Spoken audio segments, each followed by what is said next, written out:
This is a live look at NASA's Space Launch System rocket and Orion spacecraft ready on Launch Pad 39B. In less than 2 days, SLS will lift off from the pad and return us to the moon after almost 50 years. Good morning, and thank you so much for joining us live at Kennedy Space Center in Florida. I'm Megan Cruz with NASA Communications. Liftoff of this first uncrewed flight test is currently targeted for Monday, August 29th at 8:33 a.m. Eastern Time. As we speak, our launch team is on console, and they started the countdown around 10 this morning. This briefing is to update you all on the Artemis-1 Mission Management Team meeting that wrapped up about an hour ago. Here are today's participants. We have Mike Sarafin, Artemis Mission Manager, Charlie Blackwell-Thompson, Artemis Launch Director. And joining us from Houston, we have Judd Frieling, Ascent and Entry Flight Director, and also Rick LaBrode, Lead Flight Director. Back here at Kennedy, we have Melissa Jones. She's the Recovery Director. And we have Jacob Bleacher, Chief Exploration Scientist, and also Melody Lovin, Launch Weather Officer. Thank you all for being here. Okay, we're going to start with some opening remarks from each of our guests, and then we're going to take questions from social media, also reporters in the room and over the phone. So, Mike, why don't you go ahead? All right, good morning. This morning, we activated the mission management team as part of our standard flight readiness process at launch minus 2 days. That was essentially our launch readiness review, and we talked about our setup for Monday, August the 29th, our weather, and what our just overall readiness posture is for the 2-hour launch window from 8:33 to 10:33 Eastern.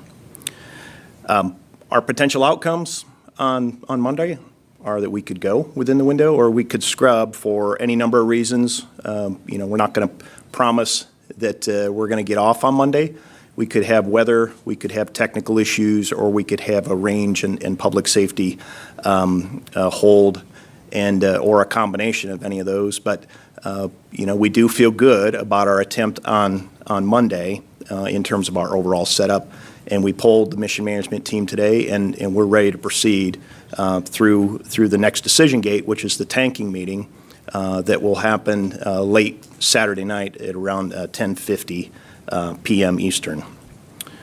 Macro issues that we're working that came out of today's mission management team meeting pertain to just our overall readiness from a communications asset coverage standpoint.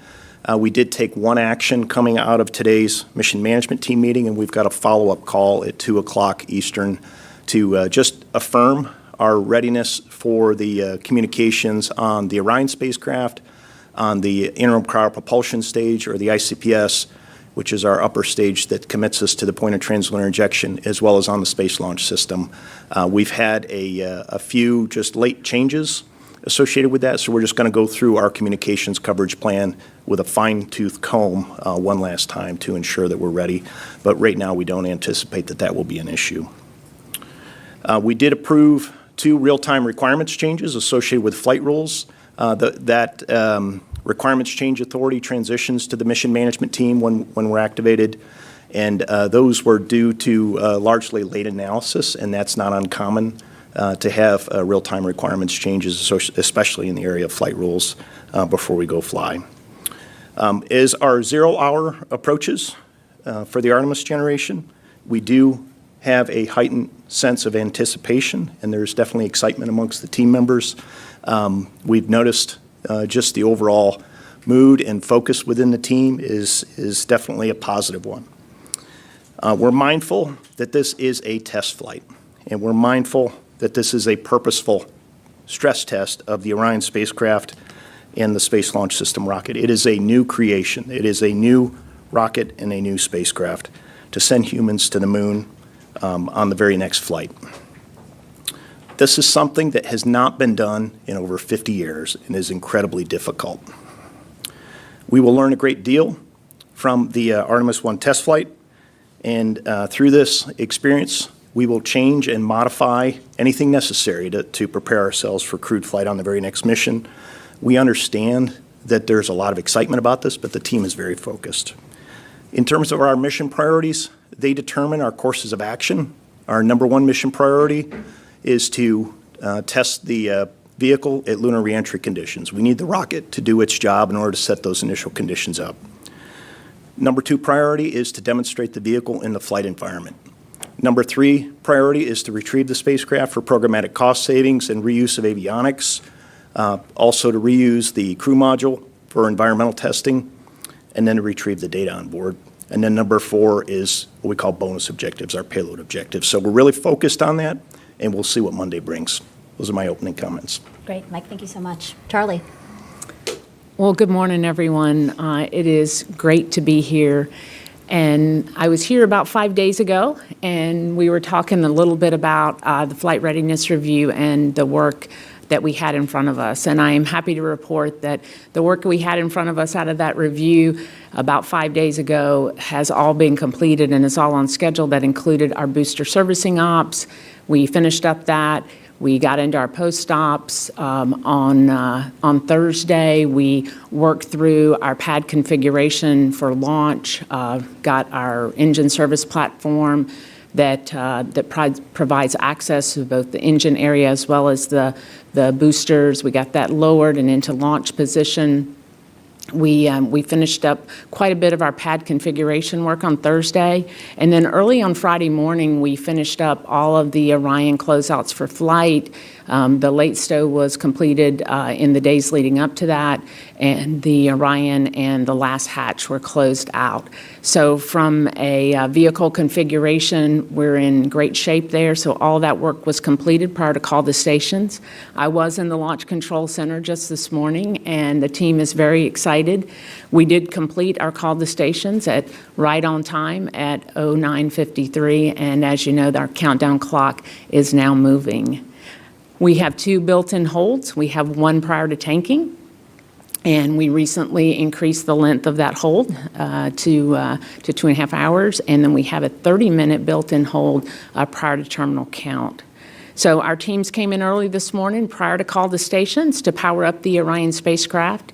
Orion is powered, and we are going through some of our pre-checks, and we'll get into a little bit later into our comm configuration of Orion, and we have a series of tests and checkouts that we'll do as part of that. We'll also be bringing up core stage and ICPS, which is our upper stage, and configuring that for flight. And those checks will run over the next day or so. Tomorrow, we will get into our final configuration for tanking, and our tanking is scheduled to begin just after midnight. So on Sunday night, just after midnight, we'll begin loading the cryogenics into the core stage. We start out with LOX, and then we move over to LH2, and then we pick up with upper stage after that. We anticipate having all stages in replenish early in the morning on Monday morning, somewhere around the 6 o'clock mark. And after that, we have about 90 minutes or so of range safety checks that we'll go through and work. We demonstrated them during wet dress, so we'll go through and do those checkouts once again. And then the countdown clock will continue to T-minus 10 minutes, where we have a 30-minute built-in hold. During that hold, we will do our final checks and our final poll for launch, and provided that those checks are all favorable and we have a clear, what we call a clear constraints board, I will give the team the final go for launch, and we will count down for that on-time liftoff at 08:33. At this time, we are not, as a launch team, working any issues, any significant issues, so I'm happy to report that, and everything is proceeding on schedule. And with that, I'll hand it over to Judd.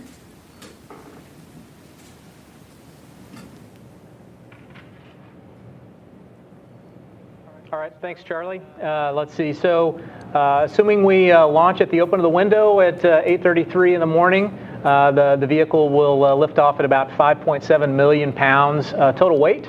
I'll talk a little bit more about some of the abort boundaries and milestones throughout the ascent phase of flight. Once we lift off, we'll start immediately about 7 seconds in a roll to the heads down position to put Orion in that heads down position. At 54 seconds in the flight, we'll be supersonic, going Mach 1.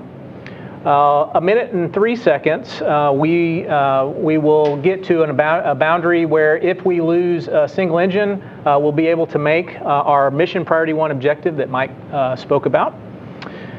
We continue on uphill, 2 minutes and 10 seconds, the solid rocket boosters will separate, and then we will start our closed loop guidance control, targeting the insertion point. A little later on, about a minute later, at 3 minutes 11 seconds, we'll have the SM panel jettison, which will expose the service module and the stowed solar arrays on that module. 5 seconds later, we'll have the last jettison, or the launch abort system jettison, and that will expose the Orion crew module. That will be the start of our abort capability. After that last jettison, we will start with our Mode 2 abort, which is also known as untargeted abort splashdown. We'll continue to press. After 3 minutes and 23 seconds, we'll have a boundary which we call press to MECO. If we lose a single engine, we'll be able to make full mission after that 3 minutes and 23 seconds. Following that, around 5 minutes or so, as the combined vehicle continues on uphill, the SRBs that we previously jettisoned will splash down in the Atlantic. Continuing forward, we'll have at 7 minutes and 26 seconds, we'll start our overlap of our Mode 4 abort, also known as abort once around, which means we can make the Pacific or off the coast of California. And then we will end our Mode 2 abort at 7 minutes, 33 seconds, which will be the point at which our initial impact point, our instantaneous impact point, reaches the coast of Africa. At 8 minutes, 1 second, we'll command MECO, and we'll leave the vehicle at about 400,000 pounds weight. Continue on from there. We'll deploy the solar arrays from the service module at 18 minutes MET. That'll take about 12 minutes and give us the ability then to charge the batteries on the Orion capsule. Continuing forward, once we deploy the solar arrays, we'll have our perigee raise maneuver, which will bring up our perigee from 16 nautical miles perigee to 100 nautical miles. That will be at about 51 minutes, and that'll be about a 20-second burn. Continuing forward, we will have our final burn that is done by the ICPS upper stage. That will be the translunar injection burn at approximately an hour 36 minutes. Following shortly at around an hour and 44 minutes, splashdown of the core stage in between Hawaii and the West Coast.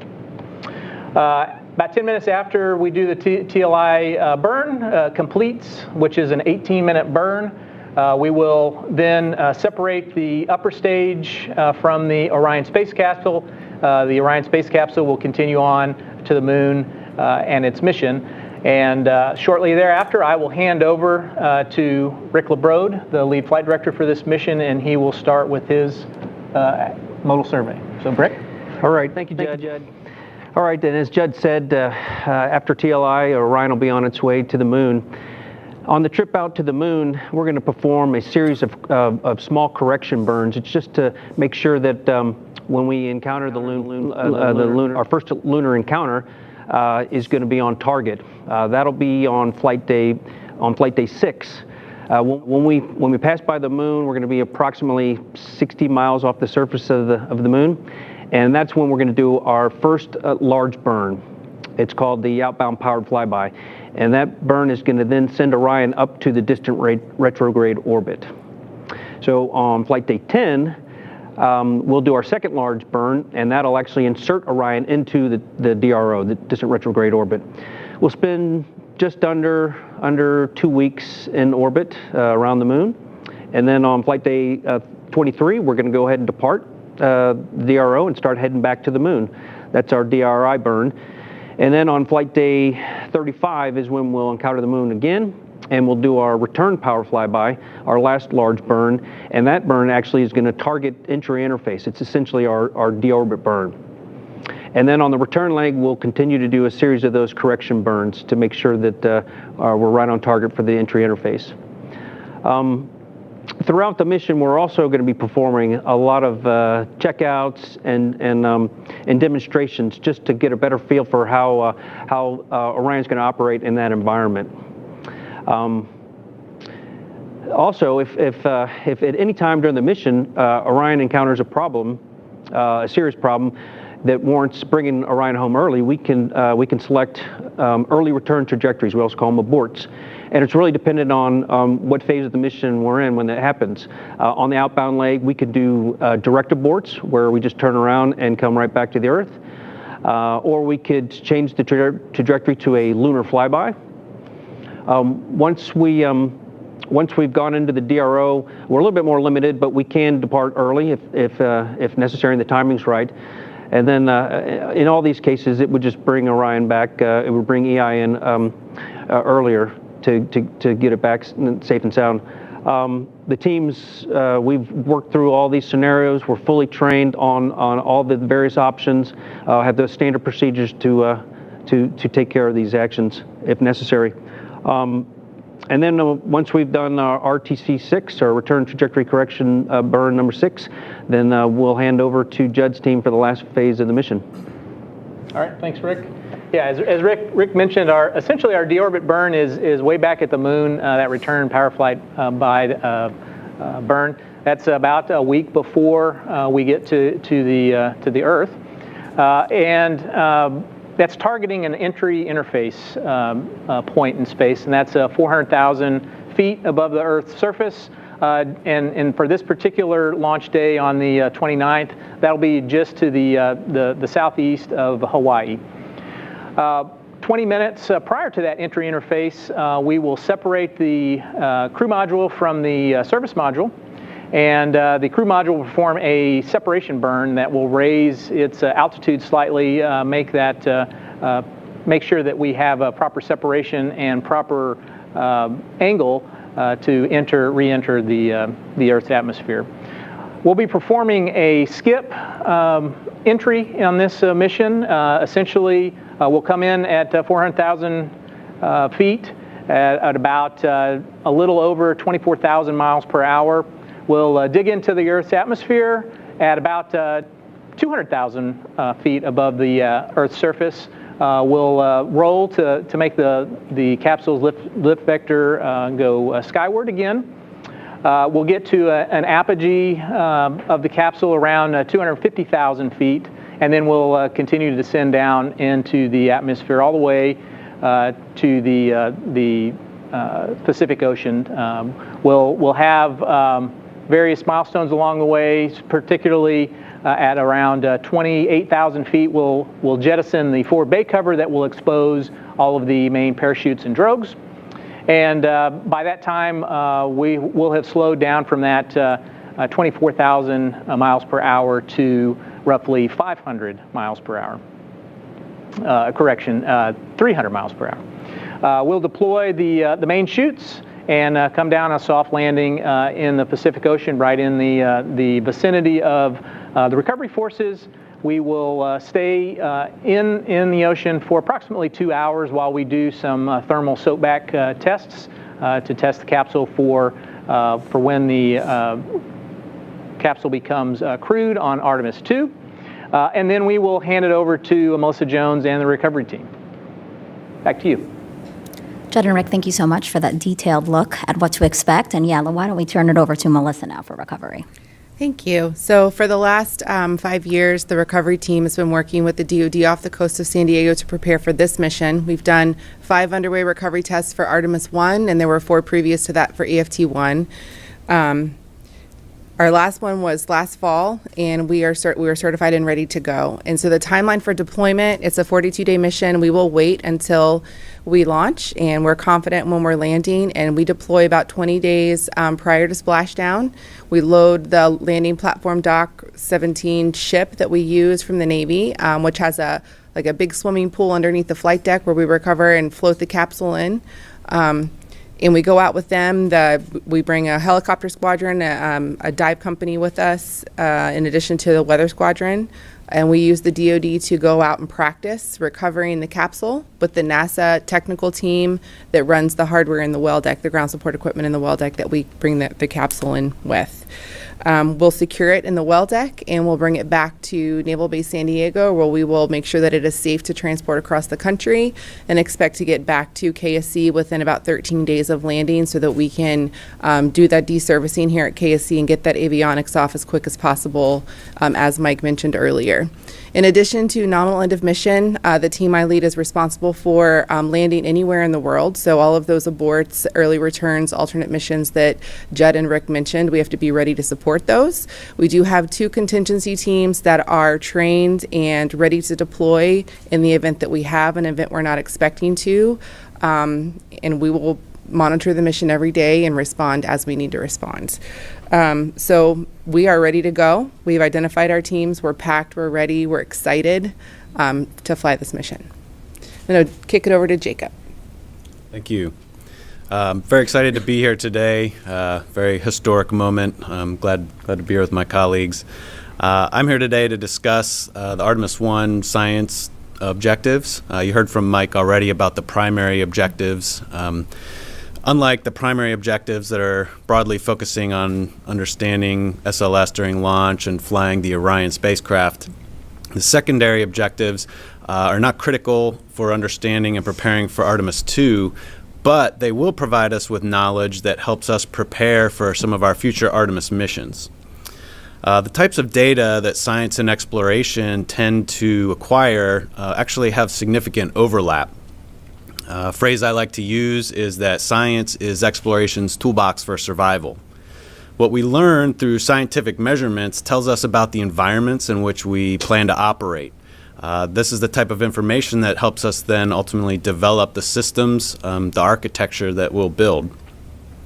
Likewise, for each human exploration mission, there are numerous opportunities for science to be conducted, technology demonstrations to be conducted.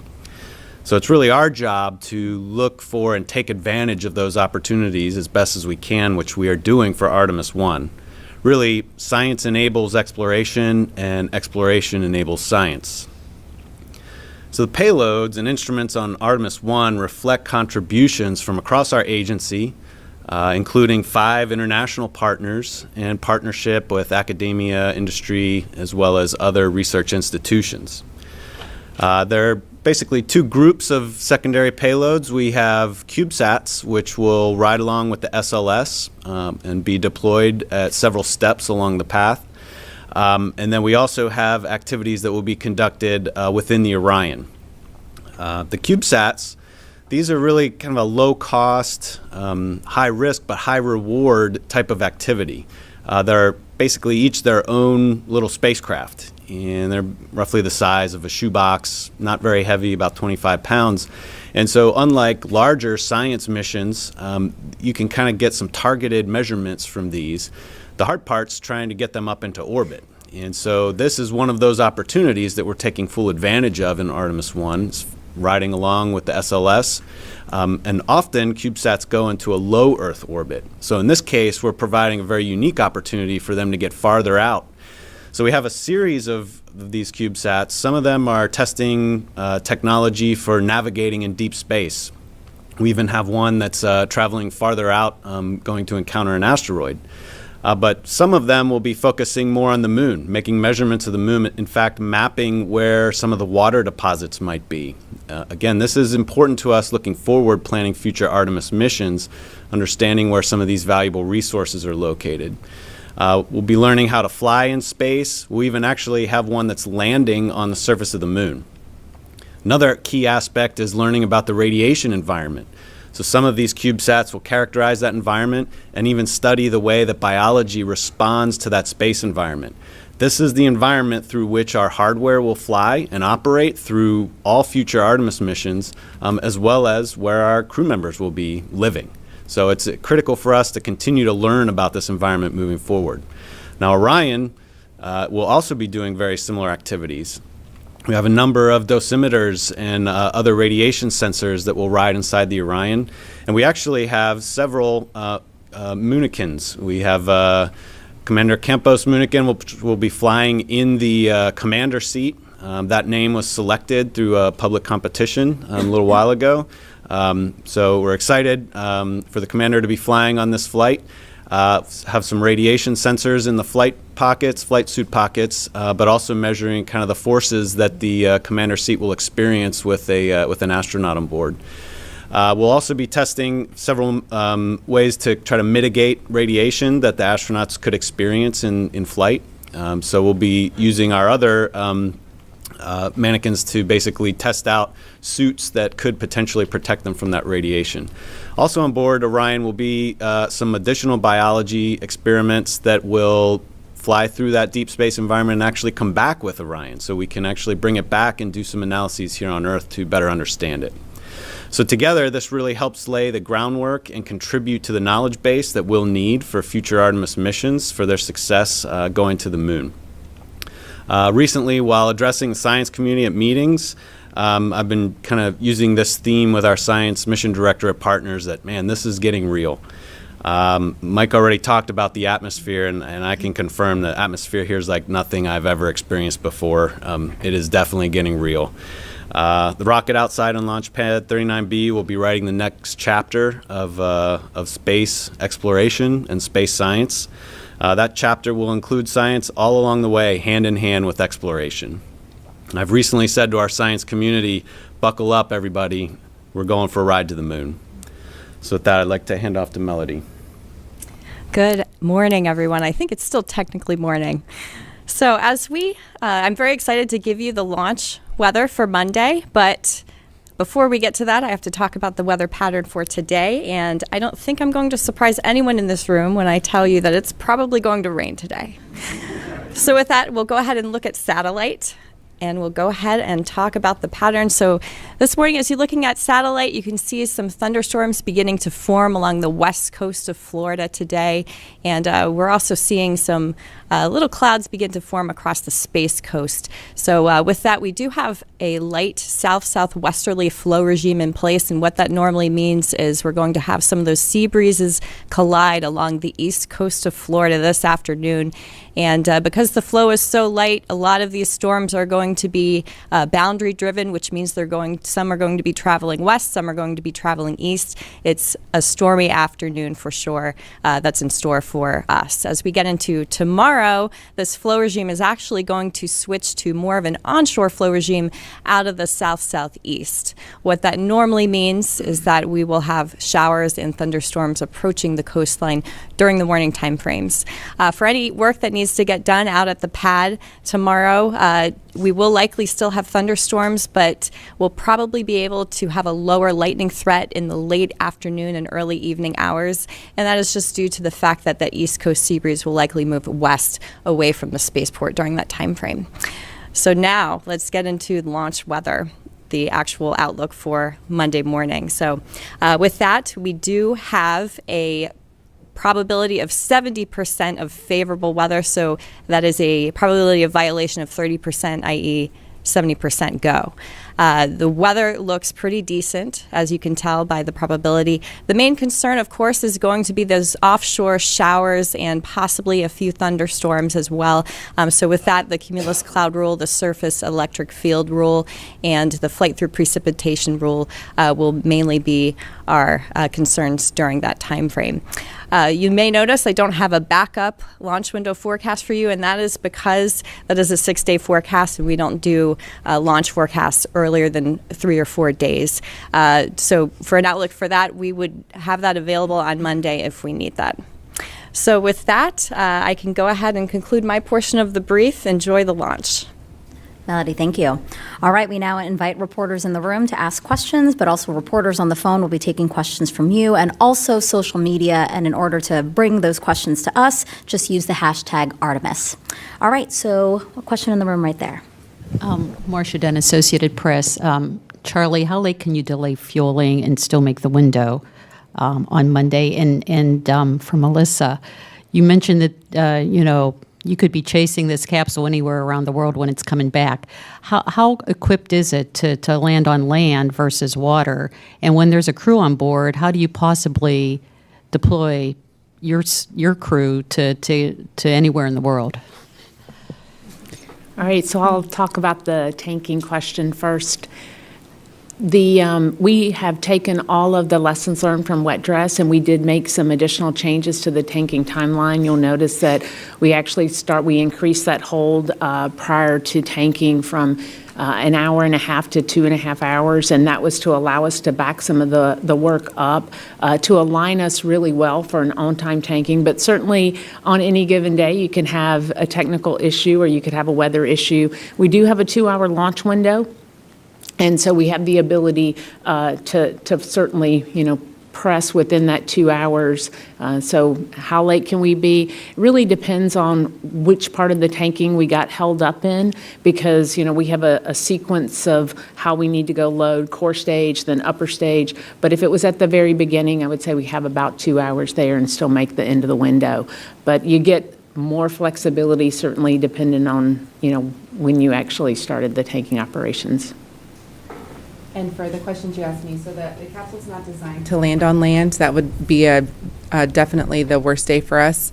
Unfortunately, we don't have to protect for landing anywhere in the world. Our flight ops folks have a really good understanding of where it's going to land. In fact, I could kick that over to them if they wanted to answer that. But we're looking at a low percentage for Atlantic abort and a very high percentage in the Pacific coast or Pacific Ocean between San Diego all the way to Hawaii and down to Mexico. So we focus the assets that we have in those areas, and that's where we deploy those teams. But it's going to be a real-time call based on where are we at, how far to sea are we, what assets are in that area, and what do we know about the health of the capsule. In addition to that, there's a tri-band beacon that will activate on top of the capsule. It gives us about 96 hours to find the capsule, is what we're planning for at this time. Thank you for those questions. Bill?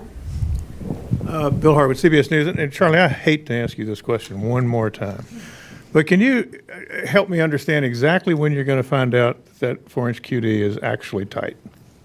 I can, Bill, and I actually brought that data because I promised it to you when we were here before, and so I wrote down the very specific times. As you know, once we get core stage in LH2, core stage into replenish, we're going to get into our kickstart bleed, and that is at 03:33 local time. So once we get core stage replenished, now of course if we end up with the tanking sliding a little bit, it'll slide accordingly. But right now, just after 3:30 in the morning, when we get into kickstart, we'll put some pressure on the tank. We'll begin that bleed process, and at that point in time is when we'll know if that QD has an issue. That's when we saw it last time. We saw the performance of it last time, and we would expect to see it at that time. And then of course, once we get into the kickstart, we'll run that for about 45 minutes, and then we will get into our vented bleed, which is another 90 minutes, and then that gets us set up for the pre-press test. Irene? Thanks. Sorry. Irene Klotz with Aviation Week. I think this is probably for Mike. So PAO provided us with some of the risk assessments for the loss of vehicle, but I didn't really understand what drives the numbers aside from the launch risk and the reentry risk. And there's something in flight that seems to be the primary driver. So if you could just break that down a little bit for us. Thanks. Yeah, so the last time we talked about the loss of vehicle risk, and as I recall, the number that I wasn't ready to quote at that time is 1 in 125. And the team does what they call a probabilistic risk assessment based on the known failure modes of the individual subsystems, levels of redundancy, common cause failure, a whole host of factors, and they look at the individual flight phases, the ascent flight phase, the in-space flight phase, and then the reentry flight phase. And anything that is seen as a catastrophic cause associated with that probabilistic risk assessment goes into the assessment. And then each cause itself, whether it's number 1, number 5, number 100, is assigned a probability. And Some of our top risk drivers are common to any other program out there. Micrometeoroid orbital debris is a key risk driver. The parachute system on the vehicle is a key risk driver. And we've got a couple of others that, the heat shield, the reentry thermal protection system, those are all critical systems that have to work. And those are on our top drivers. Obviously, the duration of the mission affects your micrometeoroid and orbital debris risk. The longer you're up there, the longer your window of exposure is to a critical hit associated with micrometeoroid or orbital debris. Heat shield is kind of a byproduct, or there's a relationship between the thermal protection system and the orbital debris environment, specific to the back shell of Orion, not specific to the base heat shield. The base heat shield is not exposed until you get to crew and service module separation, which is only about 20 minutes prior to entry interface, so the opportunity for a micrometeoroid deploy or micrometeoroid impact is very limited associated with that. The other top risk drivers that I can think of, the SLS avionics and software, the Orion propulsion system were all key drivers. So, each of those has a different flight phase effectivity. Obviously, the SLS avionics and software only affect the launch vehicle up to the point where it's done its job. Orion has a much larger window of exposure to all of its risks. The propulsion system has to work from the point that it separates from the launch vehicle all the way to the point of entry interface. So each of those have a different ranking, and those are the top risk drivers that come to mind right now. And that's what drove that 1 in 125 number. Thank you, Mike. Right over here. Hi, Chris Gephardt with NSF for Charlie. Are there any cutouts or COLAs that you're aware of already for the count on Monday? And then in terms of the CubeSats that are on this mission, how many, you mentioned one's landing, how many are entering orbit of the moon as well? Thank you. And I'll also hand over to Judd, too, if he wants to talk a little bit about the COLAs and the cutouts. But we do have a number of cutouts in our launch window that we anticipate. We have been practicing those as part of our simulations. And while we got a report today, I haven't had a chance to look at it. But the one that I got a few days ago showed somewhere on the order of about 35 to 40 very small cutouts within the launch window. Judd, do you want to add anything to that?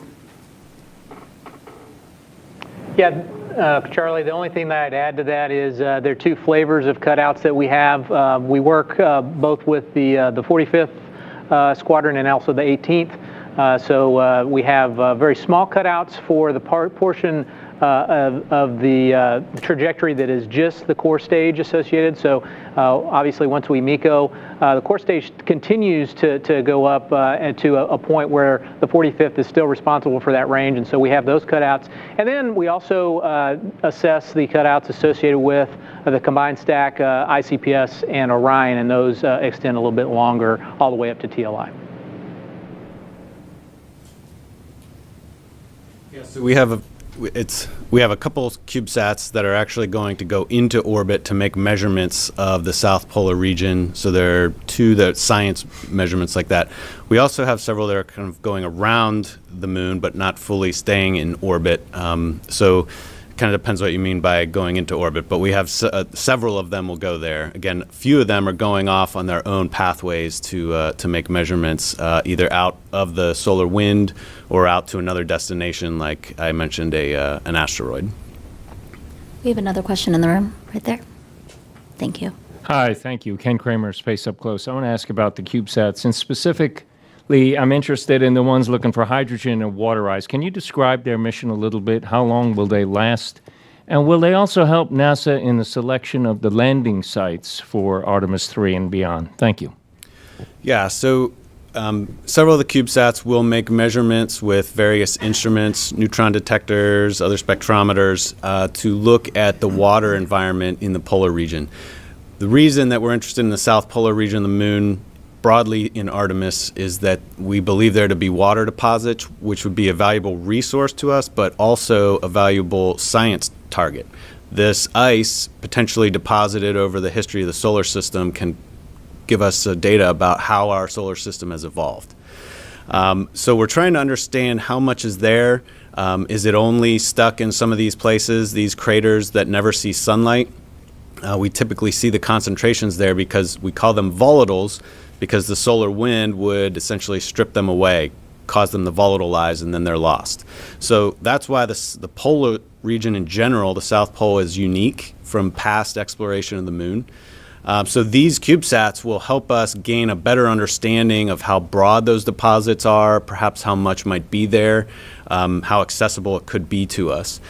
So that's the type of measurement that's being made with these CubeSats, and they'll be doing that over periods of months as they get into an orbit, and depends how long they can stay in those orbits. Well, any knowledge we gain will certainly help influence decisions down the road.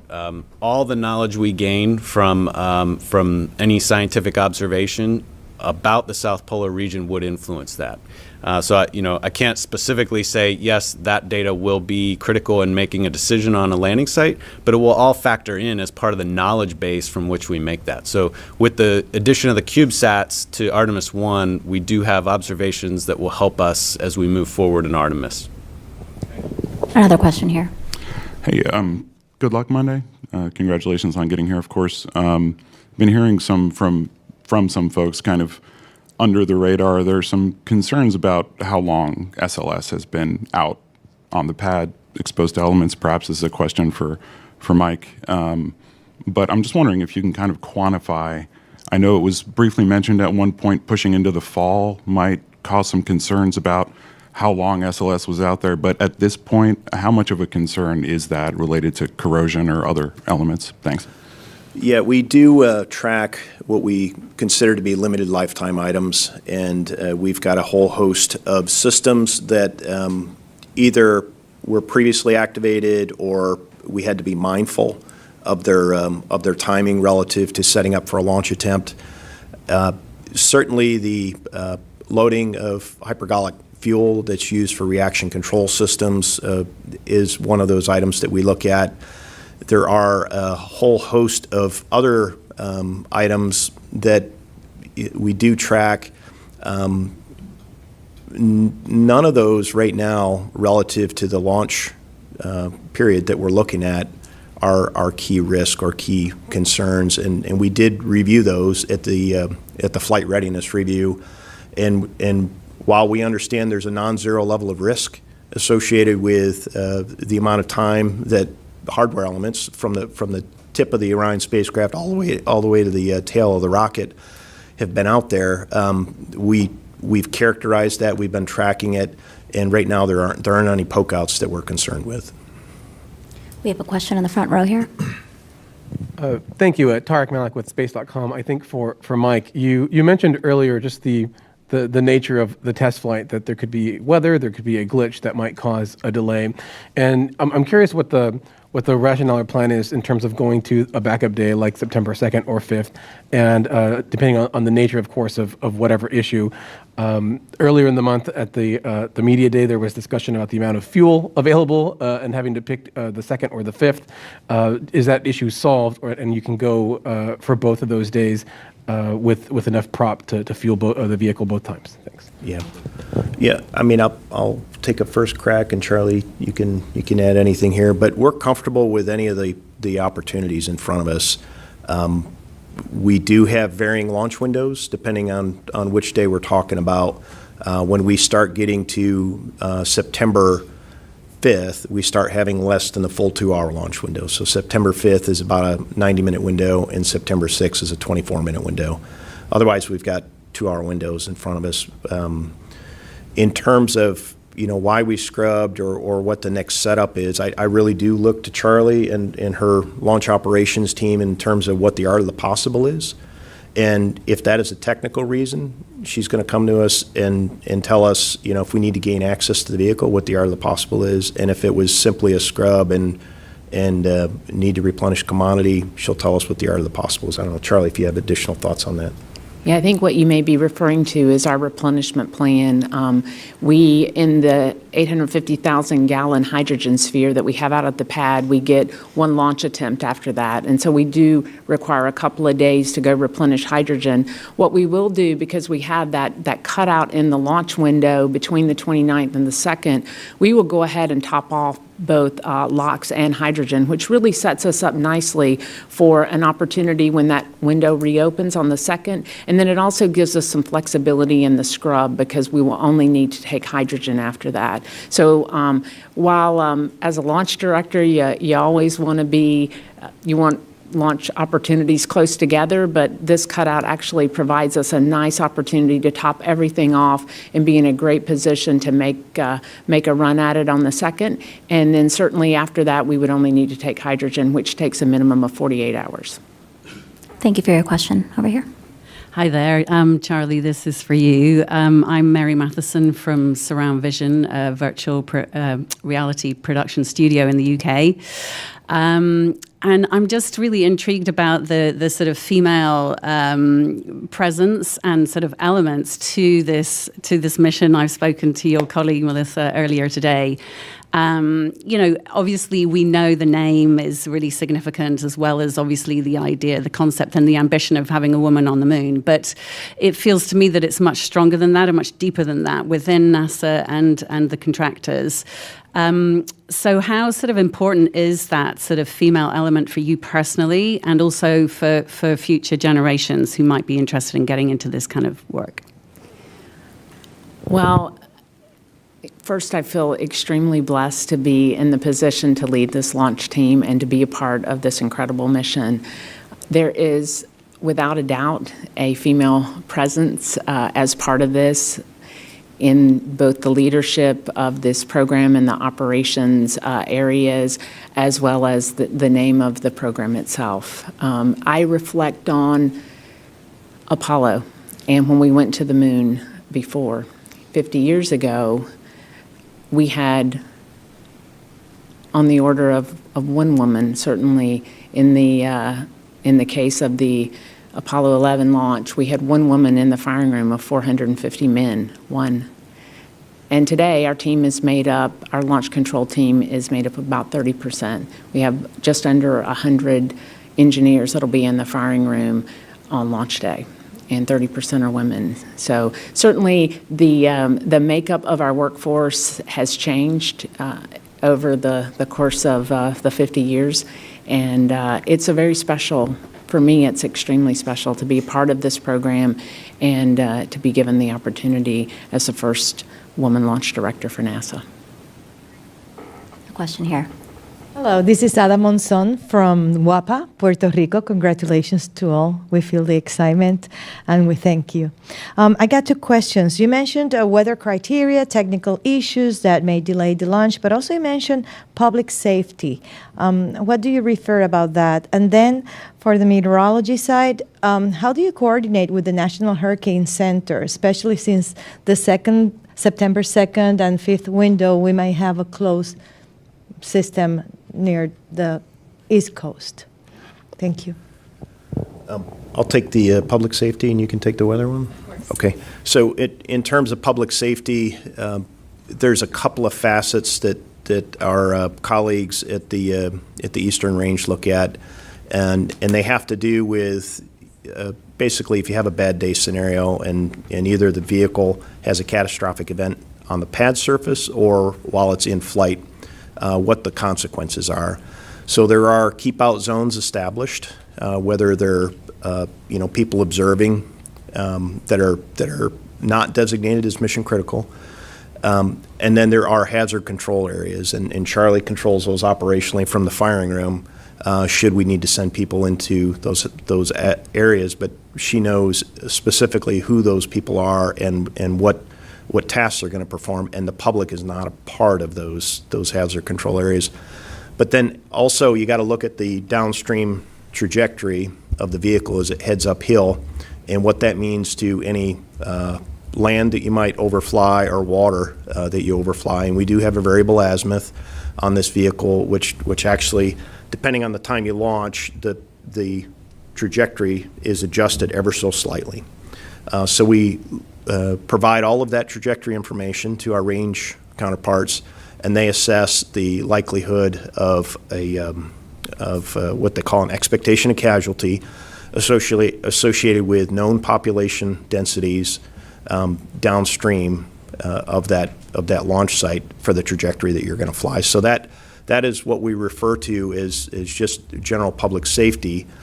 Should somebody incur in those keep out zones, we could actually hold the launch for that, and we don't want to do that, right? So we have what are called notice to airmen or notice to air missions now, and then notice to mariners that are issued prior to launch, and anybody that is flying an aircraft or on a boat downrange or in the exclusion zone needs to be aware of that, and that's how we manage it publicly. In addition to controlling where visitors and guests are, either on the Kennedy Space Center or nearby areas. So that's what we mean when we generically talk about public safety. But there is a long and robust process that is put in place that is tailored to the vehicle and the amount of propellant on board and the trajectory that it's going to fly. And Melody, I guess you had the weather question. Absolutely. So I believe the question was, how do we coordinate with the Hurricane Center? We are completely following the Hurricane Center. It is their forecast. The National Hurricane Center is the expert on forecasting any kind of tropical system. We take their forecasts and we follow it to the T. We are always watching the changing outlook and the forecast, and their broad outlooks of 2 to 5 days are produced every 6 hours. Every morning I brief Charlie about the outlook so that you can be assured that the team is well prepared for any tropical threats that may approach us. As far as the backup launch window, you're right that we are absolutely climbing the peak of hurricane season. It's just a matter of time before we start seeing something form off the coast of Africa. And with the current outlook today, I would not be shocked if we saw a named storm when we're looking at the backup window for late next week. But that is a 6-day forecast, so all we can do is really watch and react as fast as we can do. Thank you both. Castel with Radio Canada. Can you sum up the major differences with Artemis-2 in terms of countdown and criteria, please?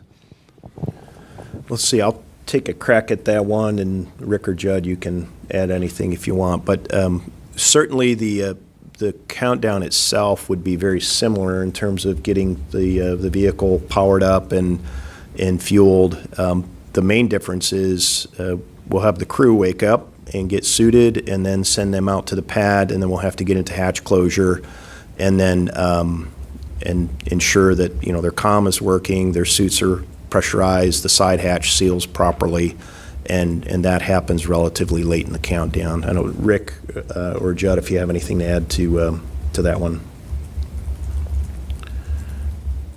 Yeah, Mike, as far as the actual mission for Artemis-2, the trajectory will look quite a bit different than Artemis-1. For that one, the ICPS actually, instead of doing the full TLI maneuver, will just put us in a really highly elliptical orbit while we do checkouts of the environmental systems for the crew. That's for about 24 hours. And then the Orion OMS engine will actually finish the translunar injection burn that day later after doing the environmental checkouts.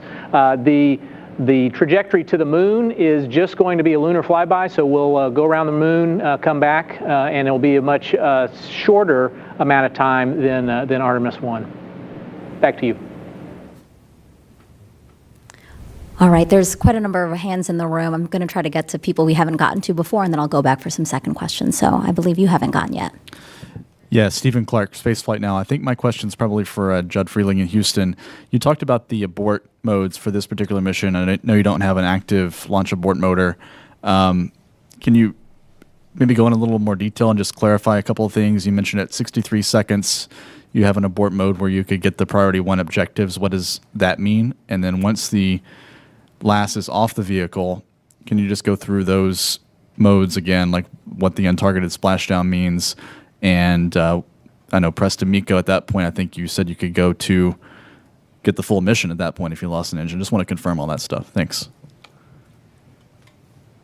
That's a great question, great clarification. So once we get to the minute and 3 seconds or 63 seconds, we have the ability to complete the mission priority 1 objective. And really what that means is we likely will not have enough performance to do the full mission, in other words, go to the DRO, but we will have enough performance between the ICPS upper stage and adding additional energy from the Orion engines to make essentially either a highly elliptical orbit that will still get us the lunar entry speeds, or potentially we could do lunar flyby, much like the mission that we're planning for Artemis-2.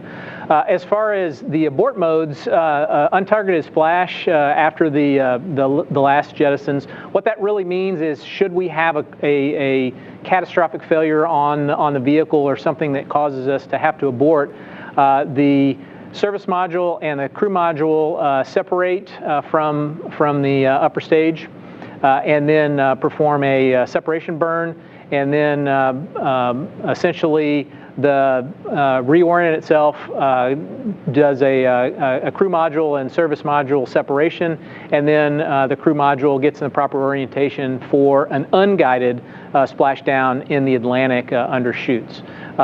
Certainly, when we get past the press boundary at approximately 3 minutes and 23 seconds, the press to MECO boundary, essentially we can do a completely nominal mission. The 3 remaining engines would burn slightly longer than they normally would be for that 8 minutes, so probably another minute or 2 longer. And then at that point, the core stage has done its job actually, and it has put the Orion and the upper stage in the proper orbit to continue a nominal mission. Okay, right here. Hi, Lucie Aubour for AFP News Agency. Just a quick question on the boosters, the solid boosters. Are they retrieved? Will they be reused? And I think it's not the case, so why not? So the boosters are not reused on this flight, and that is a purposeful performance decision. We wanted to take out the recovery-related equipment. There's mass associated with having attach points, as well as the parachute mechanisms and parachute systems. That is performance that we basically would take away from our ability to send crew and cargo to the moon. So, we made a conscious decision to not recover the boosters in the interest of vehicle performance. Okay, we actually have a question from social, so let's get that one. Hey, thanks so much. We've got a question from Jay on Twitter. When does the Orion spacecraft switch to the Deep Space Network? I believe that's a question for Judd or Rick. Yeah, I'll take that one. So after that translunar injection burn, and we pull, that'll send us up above the TDRS satellite constellation, and it'll be at that time. It's the exact time is, Judd, by any chance? I'll have to get the exact time, but it's right after TLI, which is a little over an hour and a half into the mission. Okay, we have our first phone question. This is Jim McKenna from Aerospace Tech Review. Hi, Jim. Thank you. Can you hear me? Yes, we can hear you. Okay, this is for Judd. With regards to the untargeted splash abort mode, is there a capability to destroy the crew module if for some reason its flight down to the Atlantic becomes unpredictable?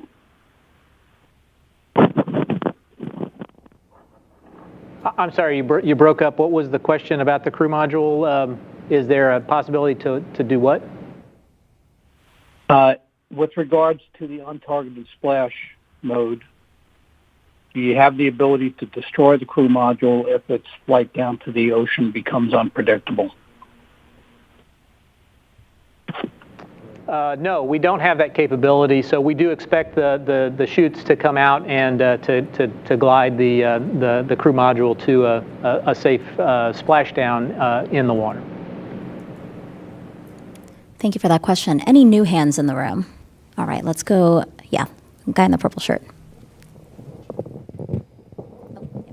Jeff Faust of Space News. Launch criteria question. We've talked a lot about terrestrial weather. What space weather criteria do you have? And we're entering an era of increased solar activity, and what would be a constraint to launch in that case? We're primarily concerned with protons from the sun. So that's our only space criteria at this point in time. Right there. Thank you. Hey, Micah Maidenberg, Wall Street Journal. Judd, I just want to follow up on Stephen's question just to make sure I kind of know crystal clear. Like after that 63-second sort of threshold that you mentioned, at that point, NASA would know whether like the Orion would get to come back in and test the heat shield. You'll know that soon. That's how I understood your answer to Stephen's question. Is that right?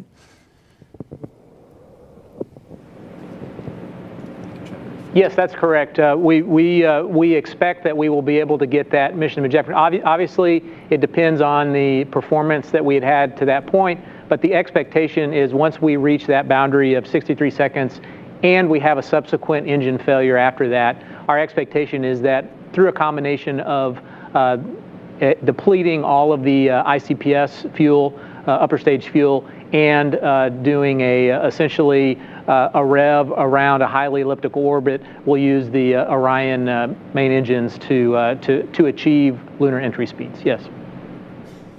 Thank you. Okay, we have time for a few more questions. I know, Chris, you've been waiting. Go ahead.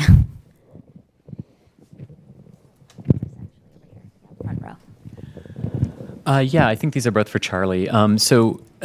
Given that we might be watching tropical systems next week, how long do your teams need to deconfigure the vehicle to be able to pull it back for a hurricane protection scenario? And you mentioned that the cutoff that gets us to the second gives you some flexibility based on your propellant reload thing. When you say flexibility, does that mean the third and the fourth and the sixth are potential launch options? Like if you don't fuel on the second, could you try for the third, preserve the fifth? Can you just walk me through what those things are on the back of the window? Yeah. Yep, absolutely. I'm going to take that one first. So because we go ahead and top off both LOX and hydrogen, we're in a really great spot. Now, of course, all scrubs are dependent upon why you scrubbed, what it is. If it's a simple weather scrub, that's, no offense, Melody, but that's that's probably the best case scenario. But if you have a technical issue, you obviously have to go look at how do we go correct it, what does it take to do. But taking both LOX and hydrogen in that window really opens up our capability. So we'll be ready on the second, but if for some reason we couldn't launch on the second, we could look at any, a subsequent opportunity. If we decide not to tank, we have a 24-hour hold capability, so we can try the next day. But once we commit to tanking, and depending on how far into the tanking sequence we get, then we get into that replenishment. After each time that we load hydrogen in the core stage, we need some level of replenishment. And so our baseline is about 2 days. Certainly, depending on how much and how far into the load you got before you had an issue would drive what those actual commodities are. And we look at all of that in the scrub meeting. But to answer your question very directly, yes, there are other opportunities that we could look at. It doesn't have to be the second or the fifth. It really depends on why we scrubbed and what kind of issue we're looking at. But for the most part, our scrub turnaround is always driven by hydrogen replenishment. And what was the first part of your question again? I'm sorry. If we got into a situation where you needed to roll back for hurricane protection, yes. How long do you need to deconfigure the vehicle to pull it back? We need about 3.5 days. And so we look at the weather every day, look at the tropics, and certainly when I say we have about 3.5 days of work to go do, more is better. That's probably, the streamlined case. And then of course we also have to look at, when we expect local weather to impact here and then back up from that, because we, have a workforce that we have to release and allow them to get home and do their own securing. So We look at it very closely, but it is about 3.5 days, very full days of work to get deconfigured and ready to roll. Bill, and then Irene, and then another new hand here. Bill Harwood again. Two very quick questions for Judd Frieling. Again, following up on Stephen's question, is there any scenario where you could lose 2 engines and still get any mission at all going uphill? And the second question, when you dip into the atmosphere doing the skip reentry, and you might have said this and I just missed it, from 400,000 feet, how deep do you go before you come back up and then resume the descent? Thanks. All right, thanks, Bill. Let's see, the first question about 2-engine capability. Yes, there is some amount of 2-engine out capability, and so it all depends on where you would have lost the first engine and then in relation to the second engine. The controllability of the stack seems to do pretty well on 2 engines. So obviously you'd be burning really to the limits of what the gas or the fuel in the core stage can do, and that's probably around 12-ish minutes or so. So it all depends on the timing associated when those 2 engines went out. As far as your second question, yes, after you get at the 400,000 foot entry interface level, you'll dip down to about 200,000 feet, and then you'll start to come back up, and you'll reach an apogee of about 250,000 feet before you start coming back down again. Back to you, Megan. Go ahead, Irene. Week. Mike, I wanted to just follow up on something you said at the post-FRR presser when you were giving us some examples of missions that could be flown if there was a problem. And you had mentioned, as an example, that Orion solar arrays didn't deploy. In that scenario, is there any possibility of going into the high elliptical or the lunar flyby just on battery? Would there be enough time? We will look at the situation post translunar injection, and Rick and Judd, you can add whatever you feel is appropriate here. But I mean, it really would come down to what is the power balance of the vehicle. We would obviously, if we didn't have a fully articulating solar array wing, what level of power are we producing? Is the solar array still attached, or did it just shear off? And then you would have to look at, what mitigations and tools do you have in your toolkit to do that. It would be a situation where you'd probably want a little bit of time to look at it and assess what your power balance is before you would decide whether to come home quickly. I don't know, Rick, do you have thoughts on Irene's question in terms of a broken solar array type of situation? Yeah, like you said, Mike, it really depends on the scenario. What are we dealing with? But I can say that if we have 3 fully functioning solar arrays, we can execute the entire mission. So we just have to assess what's going on with that one problematic array and then make a decision from there. Here, front row. With Talking Space. It's probably for Mike or Charlie. If I understand correctly, the flight termination system has a set amount of time that it can still be out on the pad before it needs to be rolled back and changed out. So how far out can you go with attempts before you would need to change that system out? Do you want to take that one, Charlie? Sure. So our flight termination system carries 2 parameters with it. It's a 20 and a 25-day parameter. The 20 is from the time we test the system end-to-end in the VAB to the first launch attempt. And then after 25 days, we need to retest it again. And the only place that we can test it is in the VAB. And so when you look at when we started that test in the VAB, we'll certainly meet our 20-day on that initial launch attempt. And when you play out the days, it gets us through the opportunity on the 5th. All right, and one last question over here. Hi, thank you. Ken Kramer, Space Up Close. Talking about hurricanes and Orion, my question is, what if a hurricane or a tropical cyclone develops in the Pacific on our way back? What are your options to alter the trajectory? And I wonder also the length of the mission. Could you do another loop around the moon and extend the mission to avoid that? Thank you. Yeah, Rick, we talked this one at the agency flight readiness review, and you've got a plan, so do you want to take this one, Rick or Judd? Yeah, well, I'll do the first part, and then I'll let Judd address the return piece of it. Yes, we'll be assessing the weather while we're in the distant retrograde orbit before we depart the orbit and make that assessment. And we could stay in the DRO. It's a very stable orbit. There's very minimal use of consumables as far as prop or anything else. So we could easily stay in the DRO for another lap, which is another couple weeks. And then I'll hand it over to Judd to cover options for the entry piece of it.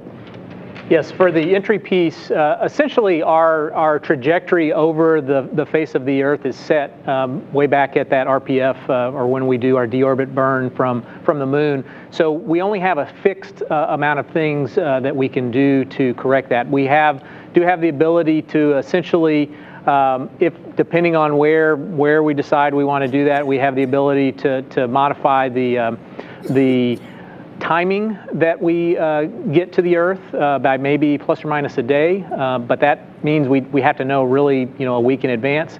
Other than that, the day of, we have the ability to either land a little bit longer, closer into to San Diego, kind of near the Catalina Islands, or we can land shorter, which will be up to 1,200 nautical miles away from San Diego Site 3, which is our main landing site. Obviously, we can make that decision. We'll make that decision 3 days or so before we actually get to entry interface, and that'll be in consultation with Melissa and her team, as that the ship will be about halfway in between that 1,200 nautical mile range at 600 nautical miles to make that decision whether that team heads inland or continues out to the 1,200 nautical mile range. Okay, that'll wrap up today's briefing. Thank you to all of our participants, and thank you to all of you guys who had such insightful questions and also for your interest in Artemis-1. Again, launch of this uncrewed flight test is in less than 2 days, and the 2-hour launch window opens at 8:33 a.m. Eastern Time. You can learn more about this historic mission online or on our social media channels that we'll pull up on the screen for you here in a second. And then our live coverage on NASA TV will begin at 6:30 a.m. Monday, also on our streaming channels. We hope you can join us.